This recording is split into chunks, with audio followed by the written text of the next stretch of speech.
Hello friends, how are you. हमने कल हमारी जो फाइनेंशियल मैनेजमेंट की यूनिट सेकंड है cost of capital and capital structure, इसका हमने टॉपिक ऑप्टिमल कैपिटल स्ट्रक्चर तक कर लिया था, अच्छे से समझ लिया था। होप सो कि आपको भी वो टॉपिक अच्छे से समझ आ गए होंगे। ठीक है, सो आज हम हमारा नेक्स्ट टॉपिक करने जा रहे हैं इसी यूनिट का। वो कौन सा है? थ्योरीज ऑफ कैपिटल स्ट्रक्चर की कौन कौन सी थ्योरीज हैं कैपिटल स्ट्रक्चर में। ठीक है, जिसमें हमारी जो पहली है वो कौन सी थ्योरी है? Net income approach. ठीक है, और हमारी जो नेक्स्ट है वो कौन सी है? Net operating income approach. Third one is Modigliani Miller approach and fourth one is traditional approach. अब ये चारों के चारों थ्योरीज हम अच्छे से एक्सप्लेन करेंगे और आप अच्छे से समझना ताकि अपने एग्ज़ाम्स में बेस्ट परफॉर्म कर सको। होप कि आपको पहले वाली वीडियोस लेक्चर जो हमने यूट्यूब पर डाले हैं आपको समझ आ गए होंगे। ठीक है, अगर आपको कोई क्वेश्चन है तो आप हमसे पूछ सकते हैं। अब हम हमारा जो थ्योरी है थ्योरीज ऑफ कैपिटल स्ट्रक्चर वो स्टडी करते हैं ताकि आप इसे भी अच्छे से समझें। हमारी फर्स्ट है नेट इनकम अप्रोच कि नेट इनकम अप्रोच क्या कहती है। ये एज्यूम करके चलती है कि जो कॉस्ट ऑफ डेब्ट है वो लेस देन इक्विटी है। ठीक है, कि जितनी कॉस्ट हमें इक्विटी में आती है, मतलब इक्विटी शेयर्स को इशू करने में आती है, ठीक है, हमारे वहाँ से जो फंड्स रेज होते हैं उनमें आती है, उतनी कॉस्ट ऑफ डेब्ट में नहीं आती।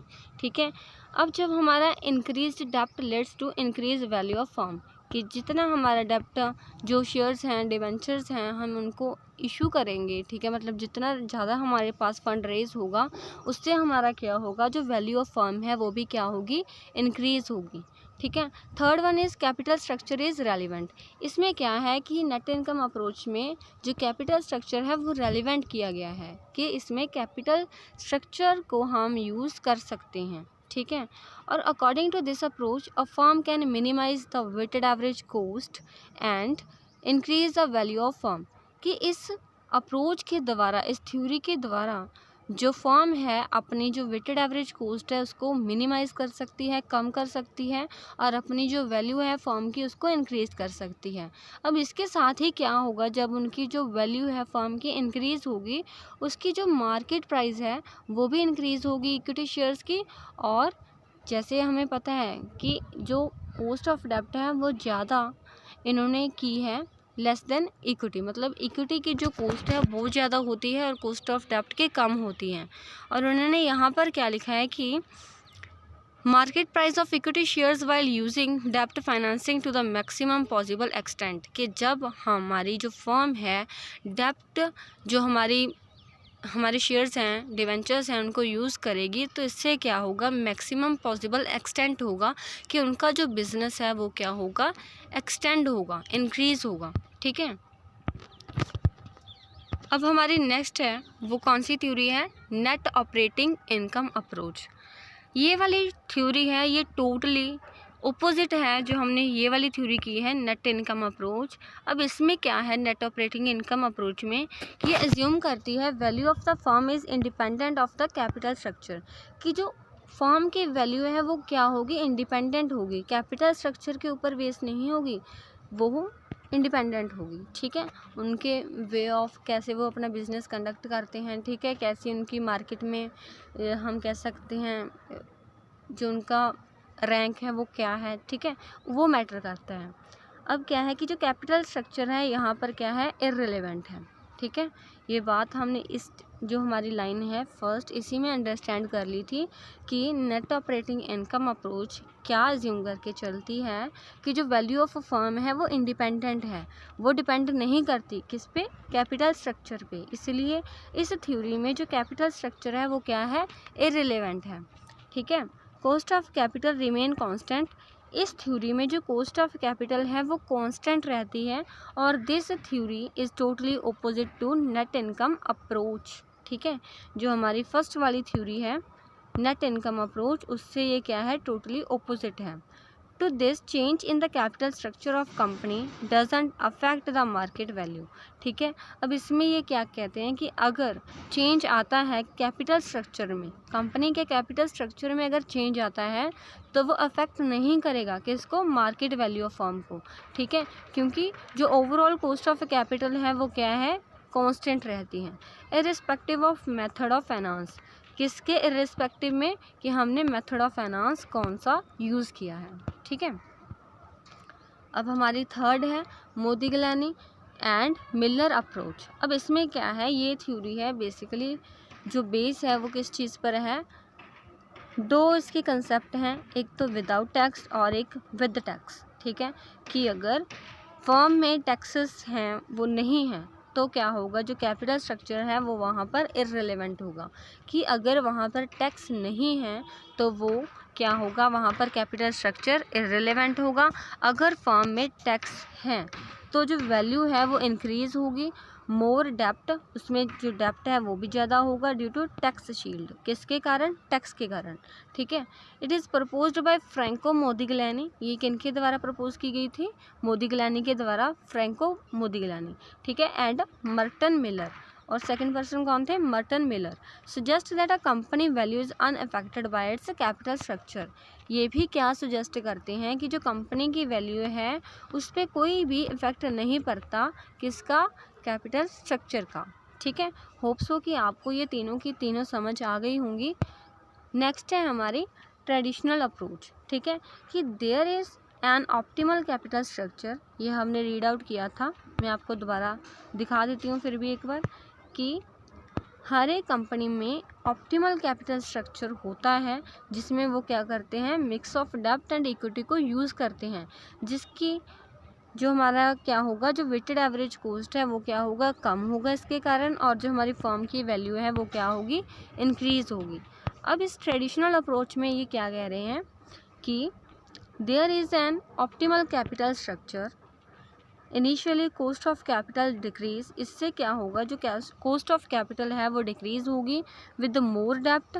ठीक है, but increase after a point, पर एक पॉइंट के बाद वो क्या होगी, कॉस्ट ऑफ कैपिटल इंक्रीज होनी शुरू हो जाएगी। किसके कारण, डेप्ट के कारण। This approach is compromise between two extremes of net income approach and net income operating approach. ठीक है, कि ये दो किन जो हमारी थ्योरीज हैं, first net income approach and net operating income approach, उन दोनों के बीच में क्या है, एक तरह का कॉम्प्रोमाइज़ है। According to this theory the value of firm can be increased initially. Traditional approach के अकॉर्डिंग जो वैल्यू ऑफ अ फर्म है वो इंक्रीज होगी इनिशियली। ठीक है, जब उसका स्टार्टिंग पॉइंट होगा। While using the more dept thus the optimal capital structure can be reached by proper dept equity mix. ठीक है, कब तक होगा, जब तक एक कंपनी है, जो एक फर्म है, वो अपने प्रॉपर डेप्ट इक्विटी, मतलब दोनों के जो ऑप्टिमल कैपिटल स्ट्रक्चर है उसको अच्छे से फॉलोअप नहीं कर लेती तब तक। ठीक है, बिकॉज इंक्रीज डेप्ट इंक्रीज द फाइनेंशियल रिस्क। अगर दोनों में से एक भी चीज़, जैसे इन्होंने क्या है कि अगर बिकॉज इंक्रीज डेप्ट इंक्रीज, अगर वहाँ पर क्या हुआ, डेप्ट इंक्रीज हो गया और इक्विटी कम रह गई, तो उससे क्या होगा, फाइनेंशियल रिस्क है वो होगा किसको, इक्विटी शेयर होल्डर्स को। ठीक है, मतलब दोनों यहाँ पर क्या है कि जो ऑप्टिमल कैपिटल स्ट्रक्चर है वो ज़्यादा रेफर, जो हम कह सकते हैं, ज़्यादा मैटर करता है। So according to this approach there will be a mixing of both डेप्ट एंड इक्विटी। इसीलिए इस अप्रोच में मिक्सिंग ऑफ डेप्ट एंड इक्विटी दोनों चीज़ें क्या करती हैं, बहुत बहुत ज़्यादा मैटर करती हैं। ठीक है, अब इसके डिटर्मिनेंट्स क्या होंगे कैपिटल स्ट्रक्चर के। पहला है नेचर ऑफ बिजनेस, किस तरीके का बिजनेस है। ठीक है, नेक्स्ट है हमारा साइज ऑफ बिजनेस, जो हमारा बिजनेस है वो स्मॉल स्केल पर है, लार्ज स्केल पर है, कैसा भी है। ठीक है, थर्ड है हमारा स्टेबिलिटी ऑफ अर्निंग्स, हमारी अर्निंग्स कितनी है, उनकी क्या स्टेबिलिटी है। ठीक है, और फोर्थ है हमारा cost of capital. Fifth control consideration, कि हम किस तरीके से अपने फाइनेंशियल रिस्क को, फाइनेंशियल मैनेजमेंट को, सोर्सेज को, ठीक है, मैनेज करते हैं, कंट्रोल करते हैं। और six one is taxation policy, कि हमारी फर्म के साथ हमारी स्टेट में जहाँ पर हमारा बिजनेस है, ठीक है, उस एरिया में कैसी टैक्सेशन पॉलिसीज़ हैं। ठीक है, 7th वन इज़ फ्लेक्सिबिलिटी, हमारा बिजनेस कितना फ्लेक्सिबल है, किस तरीके से हम चेंजेस करते हैं और किस तरीके से जो चेंजेस हैं हमारे बिजनेस पर इफ़ेक्ट करती हैं, वो सभी चीज़ें क्या करती हैं, मैटर करती हैं किस में, कैपिटल स्ट्रक्चर में।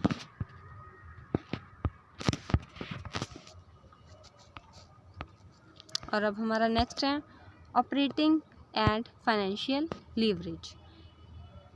ये दोनों क्या होते हैं, ठीक है। अब इसमें हम सबसे पहले क्या देखेंगे कि लीवरेज क्या होता है। लीवरेज बेसिकली हम बिज़नेस में अगर बात करें तो हम उसको कहते हैं जो हम हमारे रिसोर्सेज हैं, हमारे जो कंपनी के इंस्ट्रूमेंट्स हैं, उसको एक अच्छे तरीके से यूज़ करें ताकि हमें उससे क्या हो, एडवांटेज मिले, ठीक है। हमारी जो बिज़नेस है उसकी ग्रोथ हो, ठीक है, हमें प्रॉफिट हो, हमारी जो मार्केट वैल्यू है वो इंक्रीज़ हो, ये सभी चीज़ें मैटर करती हैं लीवरेज में, ठीक है। अब ऑपरेटिंग एंड फाइनेंशियल लीवरेज दो तरीके के हैं। हम देखते हैं कि सबसे पहले ऑपरेटिंग लीवरेज क्या होता है। इसमें हम क्या करते हैं, use of fixed operating costs. इसमें ऑपरेटिंग लीवरेज में क्या आता है कि हम फिक्स ऑपरेटिंग कोस्ट्स को यूज़ करते हैं, जो रेफर करती हैं degree to which a company operating cost are fixed versus variable, ठीक है। जिसमें हमारी जो कंपनी के ऑपरेटिंग कोस्ट हैं वो किस तरीके की हैं, फिक्स हैं, वेरिएबल हैं, उस तरीके से हम उसको फिक्स्ड जो हमारी ऑपरेटिंग कोस्ट है हम उसको यूज़ करेंगे, ठीक है। It measure how changes in sales volume affect a company earning before interest and tax, ठीक है। अब ऑपरेटिंग लीवरेज में क्या होता है, ये मेज़र करता है कि इस क्या चेंजेस आती है हमारी सेल्स वॉल्यूम में, ठीक है, उस पर क्या इफ़ेक्ट पड़ता है कंपनी की EBIT का, ठीक है। और सेकंड है हमारा फाइनेंशियल लीवरेज। फाइनेंशियल लीवरेज क्या होता है, use of fixed financial cost, जिसमें हम फाइनेंशियल कोस्ट जो फिक्स होते हैं हमारी, जैसे डेप्ट, उसको यूज़ करते हैं ताकि हम हमारी इंक्रीज़ करें कंपनी का पोटेंशियल, सो दैट इक्विटी के जो रिटर्न्स हैं वो आएँ। It measure how change in EBIT affect the company, ठीक है। और इसमें क्या होता है, ये भी मेज़र करता है कि क्या चेंजेस लेकर आता है EBIT हमारी कंपनी में और अर्निंग पर शेयर्स में, ठीक है। जो EBIT है हमारी कंपनी के अर्निंग पर शेयर्स में क्या इफ़ेक्ट लेकर आता है, वो किस में हमारा मेज़र होता है, फाइनेंशियल लीवरेज में। और ऑपरेटिंग लीवरेज में हमारा क्या मेज़र होता है, सेल्स वॉल्यूम क्या इफ़ेक्ट करती हैं हमारी EBIT पर, okay. They both also increase the risk. Company must carefully manage both types of leverage to maximize shareholder value, ठीक है। ये दोनों तरह के लीवरेज क्या करते हैं, कंपनी के लिए रिस्क बढ़ा भी सकते हैं, लेकिन अगर कंपनी इनको अच्छे से मैनेज करे केयरफुली तो ये क्या करेंगे, शेयर होल्डर्स की जो वैल्यू है उसको भी इंक्रीज़ करेंगे, ओके। अब मेज़रमेंट ऑफ लीवरेज, लीवरेज कैसे मेज़र होते हैं। ऑपरेटिंग लीवरेज है, ठीक है, ये क्या होता है, percentage change in EBIT divide by percentage change in sales. जैसे हमने यहाँ पर स्टडी किया ही था कि change in sales volume affect the company EBIT, ठीक है। अब ये उसकी क्या देखता है, परसेंटेज को देखता है कि अगर उसकी कितनी परसेंटेज है चेंज आया है earning before interest and tax और चेंज इन सेल्स, ठीक है, दोनों चीज़ों का, ये क्या होगा हमारा ऑपरेटिंग लीवरेज हो गया। और सेकंड है हमारा फाइनेंशियल लीवरेज। फाइनेंशियल लीवरेज में क्या होता है, percentage change in earning per share divide by percentage change in EBIT, okay. इसमें हमारा ऑपरेटिंग में सेल्स है और हमारा फाइनेंशियल लीवरेज में क्या है, EPS है, earning per share. Third one है हमारा कंबाइंड लीवरेज। कंबाइंड लीवरेज में क्या होता है, operating leverage multiply by financial leverage, दोनों के मल्टीप्लाई कर देंगे तो हमारे पास कंबाइंड लीवरेज है, उसकी मेजरमेंट हम कर सकते हैं, ओके। अब कंक्लूज़न क्या है इस पूरी यूनिट का, कि जो कॉस्ट ऑफ कैपिटल है ये क्रूशियल है डिसीजन मेकिंग के लिए। हर एक कंपनी के लिए कॉस्ट ऑफ कैपिटल एक अच्छे तरीके से डिसीज़न लेने के लिए मदद करती है, ठीक है, हेल्पफुल होती है। सेकंड है कि ये प्रॉपर कैपिटल स्ट्रक्चर मैक्सिमाइज करता है फर्म की वैल्यू को। अगर हम हमारी कंपनी का कैपिटल स्ट्रक्चर एक अच्छे तरीके से बनाएंगे, ठीक है, मेंटेन करेंगे, तो उससे क्या होगा, जो हमारी फर्म की वैल्यू है वो भी क्या होगी, इंक्रीज़ होगी, ठीक है। और अगर हम अंडरस्टैंड करते हैं लीवरेजेस को, ठीक है, अच्छे से, ठीक है, केयरफुली मैनेज करते हैं तो उससे क्या होगा, हमारा रिस्क है वो कम होगा और जो हमारे रिटर्न्स हैं वो इंक्रीज़ होंगी। ओके, होप कि आपको समझ आ गया होगा। हमने इन्हीं 2 पार्ट्स में वीडियो लेक्चर्स में हमारी फाइनेंशियल मैनेजमेंट की सेकंड यूनिट है वो कंप्लीट कर ली है। सो आप प्लीज़ केयरफुली और अच्छे तरीके से अपने हिसाब से नोट्स बनाएं, समझें। अगर आपको कुछ नहीं समझ आया तो आप हमें डायरेक्टली कमेंट्स में, ठीक है, हमारे इंस्टाग्राम चैनल पर हमसे क्वेश्चंस आस्क कर सकते हैं। अगर आपको नोट्स चाहिए तो हम आपको नोट्स भी प्रोवाइड कर देंगे। Thank you.